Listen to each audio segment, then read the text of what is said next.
అందరికి కూడా తెలుసు, ఒక మహిళా ఆఫీసర్స్ పైన ఒక వాళ్ళని విమర్శించడము, వాళ్ళకి అవమాన చేయడం వల్ల ఒక కేసు కూడా అరెస్ట్ కావడం జరిగింది. దాని తోడుగా ముఖ్యమంత్రి కూడా అవమానం చేసిన ఒక నారాయణపేట ఉన్న కేసును కూడా మనము సిట్ ఫారం కావడం జరిగింది. దాని భాగంగా ఇన్వెస్టిగేషన్ కూడా కొనసాగుతుంది. దాని ఒక ముందడుగుగా మనము దీనికి ఈ కేసుకి కావాల్సిన ఒక ప్రముఖ టీవీ ఛానల్ రిపోర్టర్స్ని మనము అదుపులో తీసుకుని ప్రశ్నించడం జరుగుతుంది. దాని భాగంగా ఇంకా ఇన్వెస్టిగేషన్ జరుగుతుంది. మనము త్వరలోనే దానికి కావాల్సిన ఒక వివరాలను కూడా మనము చెప్పడం జరుగుతుంది. సో అందరు కూడా తెలుసు, మనకు ఈ ఒక ప్రజా జీవితంలో విమర్శలు అన్నది సహజము. విమర్శం కూడా సకారాత్మకంగా ఉండాలి, కానీ ఒక వ్యక్తి ఒక చరిత్ర కానీ వాళ్ళని అవమాన చేయడము చాలా క్రూరత్వము. అది కూడా మహిళా అధికారుల పైన మనము విమర్శ చేయడము, ఎటువంటి ఆధారం లేకుండా ప్రచారం చేయడము చాలా అంటే చాలా క్రూరత్వము. ఈరోజు మహిళలు అన్ని రంగంలో ఒక విజయం సాధించారు. ప్రజా పాలనలు కావచ్చు, మన పాలన కావచ్చు, మన పోలీస్ ఆఫీసర్స్ ఉన్నారు, మీడియా ఫ్రెండ్స్ ఉన్నారు, అట్లానే సైంటిస్ట్ ఉన్నారు, ప్రతి రంగంలో కూడా ఉన్నారు. అట్లానే ఈ ఒక రాష్ట్రానికి, ఈ దేశానికి కూడా ఒక మహిళల గౌరవించడంలో చాలా ప్రపంచంలో చాలా ముందుంది.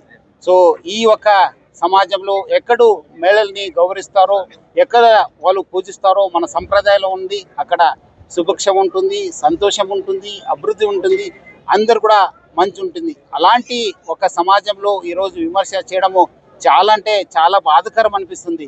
ఈ ఒక విషయం కూడా మీ అందరితో మాట్లాడడం కూడా చాలా అంటే చాలా బాధ అనిపిస్తుంది.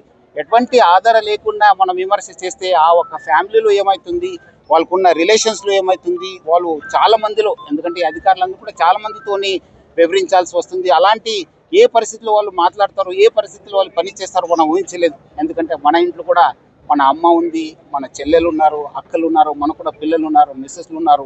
వాళ్ళపైన కూడా మనం ఇట్లా చేస్తే ఏమనిపిస్తుంది ఆ ఒక ఇంట్లో కానీ ఆ వాళ్ళు తిరుగుతున్న సమాజంలో చాలా అంటే చాలా బాధ అనిపిస్తుంది. అలాంటి విమర్శ చేయడము, దాని భాగంగానే మనము ఈరోజు ఇన్వెస్టిగేట్ చేయడం జరుగుతుంది. డెఫినెట్లీ ఈ ఒక లాజికల్ ఎండ్కి తీసుకెళ్లడం జరుగుతుంది. మనము మీ అందరు కూడా తెలుసు, సృష్టికి మూలము అమ్మ. అమ్మ అంటేనే సృష్టి.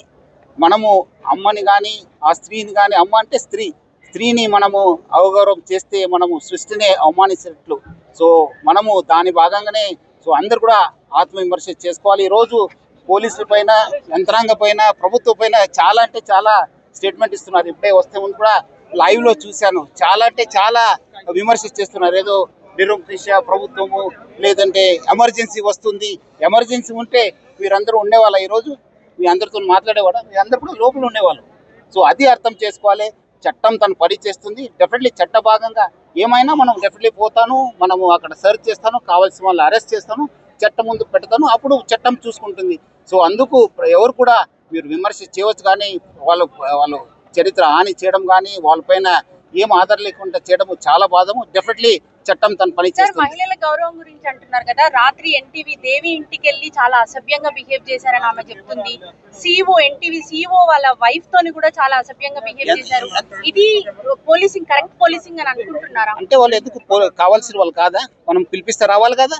వాళ్ళు కాకుండా ఈరోజు ఒక మీ రిపోర్టరు మనము ఎట్లా పోవడానికి, రాత్రి పోవడానికి ప్రయత్నం చేశారు. ఏ ఆధార్ పైన పోతున్నారు? 5:30 టికెట్ బుక్ చేసి బ్యాంకాక్ పేరుతో వెళ్తున్నారు. కావాల్సింది ఆనే మనకు కోఆపరేట్ చేయాలి కాదనే, చేయకుండా ఎందుకు పారిపోతున్నారు? ఎందుకు పోతున్నారు? మనం అలాంటి ఉన్నప్పుడు ఆయన ఇంటికి పోయినప్పుడు వాళ్ళు ఎందుకు మనకు కావాల్సిన వాడు వస్తానని చెప్పి వెళ్ళిపోయారు. ఎక్కడికి వెళ్ళిపోయారు అని ఈ రోజు కూడా పతా లేదు. ఎందుకు? చట్టం ముందు రండి కదా, చట్టం ఫేస్ చేయండి కదా, అధికారం ముందు రండి. ఇన్వెస్టిగేటింగ్ సహకరించండి. ఎందుకు పారిపోతున్నారు? కావాల్సింటే తీసుకొస్తారండి, చట్టంలో ఉంది. చట్టంలో విచారణకు రూల్స్ ఉంటాయి, నోటీసులు ఇవ్వాలి. కావాల్సింది నోటీస్ ఇస్తాను, రావాలి. వచ్చినప్పుడు మనకు పోతాను, ఇన్వెస్టిగేషన్ ఏం ఆధారం ఉంది దాని ప్రకారం చేస్తాను. మనం